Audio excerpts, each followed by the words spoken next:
Assalomu alaykum. Bugungi video darsimizda So'ldi Hangugo 1A kitobining 7-mavzu, 1-grammatikasini ko'rib chiqamiz. Ushbu grammatika P pul kyuchik hisoblanadi. Bu nima deyilsa, P negizli noto'g'ri so'zlar bor, asosan sifatlar. O'shalarni hozirgi zamonga o'zgartirishda alohida qoidasi mavjud. Shuni ko'rib chiqamiz. Bu yerda P degani bu P harfi, pul kyuchik degani, diqqat qiling mana. Kyuchik qoida degani, pul kyuchik qoidaga tushmaydigan, qoidaga bo'ysunmaydigan ma'nosida keladi. Mana bu yerda nazariy qismi bor. Aytayaptiki, P o'qilishi P ip bo'ladi mana.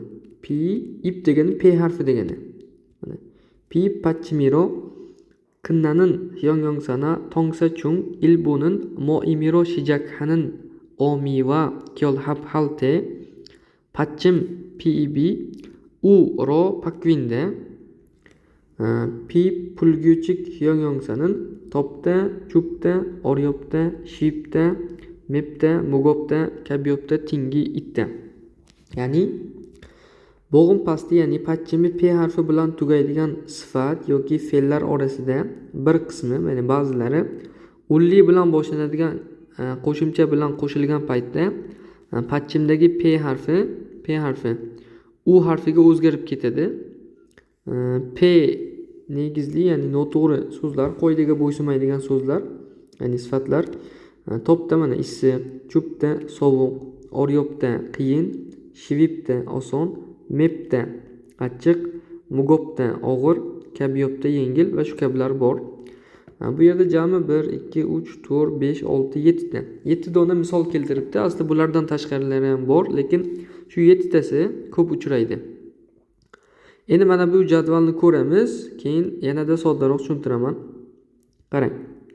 Bizda mana shu lug'atlar bor, ya'ni topda issiq, chupda sovuq, oryopda qiyin, shivipda oson, mepda achchiq, mugopda og'ir, kabyopda yengil. Shu 7 ta sifatga shu paytgacha o'tgan grammatikalarimizni qo'shamiz. Ya'ni mana hozirgi zamonda ayo oyo, o'tgan zamonda assoyo ossoyo. Asosan shularda biz o'rganadigan narsa bor, shu ikkitasida.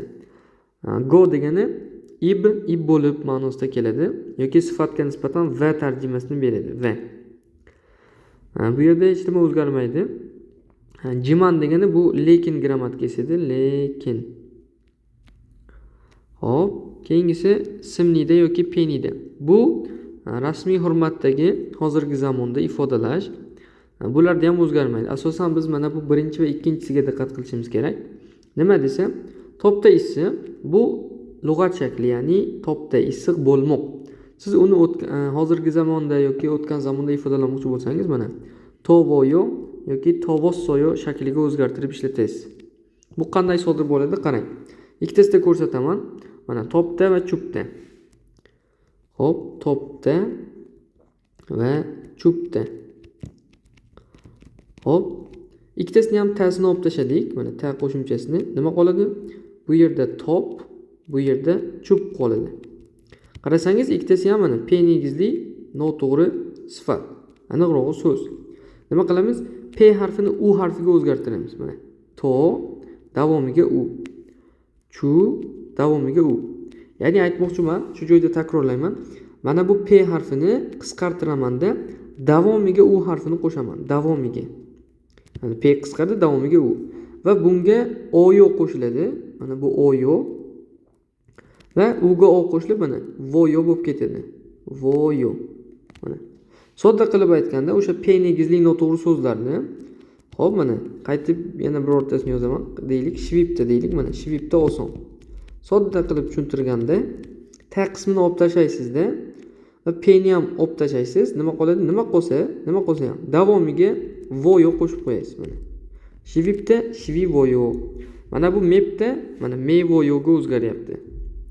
Ya'ni ta ketadi, P ketadi, davomiga voyo. Va sizda mevoyo kelib chiqadi. Bu sodda tushuntirilishi. Lekin kitobiy jihatdan qoida bo'yicha tushuntiradigan bo'lsak, o'sha noto'g'ri sifatlar bo'ladigan bo'lsa, P ni olib tashlaysizda Shunchaki davomiga u va davomiga oyo qo'shib mana voyoni keltirib chiqarasiz. Shu asosiy. O'tgan zamon xuddi shuni qolipida, ya'ni mana qarang. Topda degani issiq, tovoyo degani ham issiq. O'tgan zamonda tovossoyo bo'ladi. Pastiga ikkita se va davomiga tikov. Bu yoqda shunchaki ta ketadi xolos. Nima qoladi? Top va uli unda shart yo'q, go qo'shiladi. Topgo, issiq va.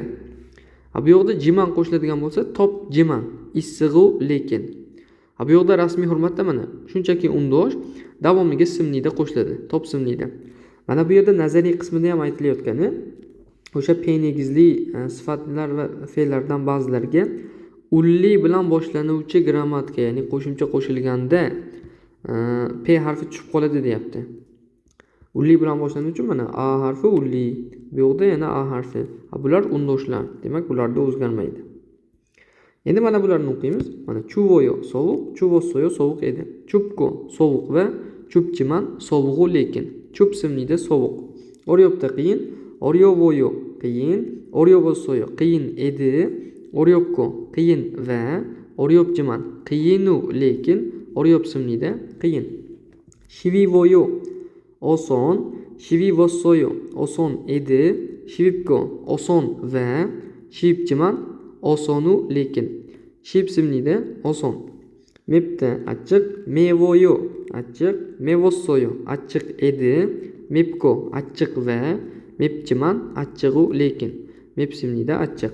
Mugopda og'ir, mugovoyo og'ir, mugovossoyo og'ir edi, mugopgo og'ir va mugopchiman og'ir, og'iru lekin, mugop simnida og'ir.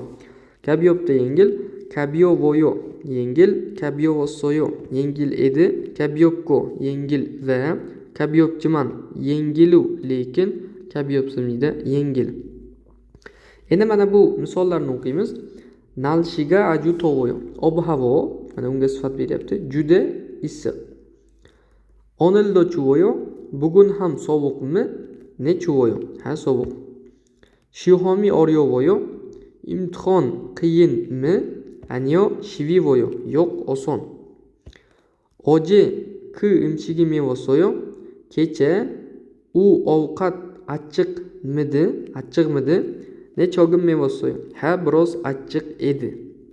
Steven shi kabangin aju mugovosoyo. Stevenni sumkasi juda og'ir edi deb tarjima qilsak to'g'ri bo'ladi. Endi davom bor. Davomi quyidagicha mana. Piip pachimiro kinnanin hyongyongsana tongsa chungenin pulguyuchik havaryongil haji annin gotto ittan. Ya'ni p negizi bilan tugaydigan sifat yoki fe'llar orasida pulkuchik, ya'ni qoidaga bo'ysunmaydiganni amalda qo'llamaydigan, havaryongada amalda qo'llamoq deganda qo'llamaydiganlari ham bor. Ya'ni bu degani to'g'ri fe'llar bor deylik. Mana chopda degani tor, chopda ya'ni sifat tor, xona tor ma'nosida keladi. Ikkinchisi bu ipda, ya'ni kiymoq. Ipda degani kiymoq. Va uchinchisi chapda degani ushlamoq. Shu uchtasigina to'g'ri fe'l. Chapda ushlamoq. Bu uchtasi to'g'ri fe'l. Shuni yodda saqlashingiz kerak. Bular to'g'ri fe'l bo'lgani uchun shunchaki ta qo'shimchasi olib tashlanib, davomiga ayo oyo qo'shiladi. Bunisi chobayo, bunisi iboyo, keyingisi chabayo. Bular to'g'ri fe'l bo'lgani uchun. I pangin aju chobayo. Bu xona juda tor. Yujin shinin kotiril ibosoyo. Yujin palto kiyibdi. Che sonil chabiseyo. Mening qo'limni ushlang deyapti. Chapda ushlamoq, chabiseyo ushlang. Xo'p, grammatikani yaxshi tushundingiz degan umiddaman. Asosiy e'tibor qiladiganingiz mana bu birinchi va ikkinchi qator edi.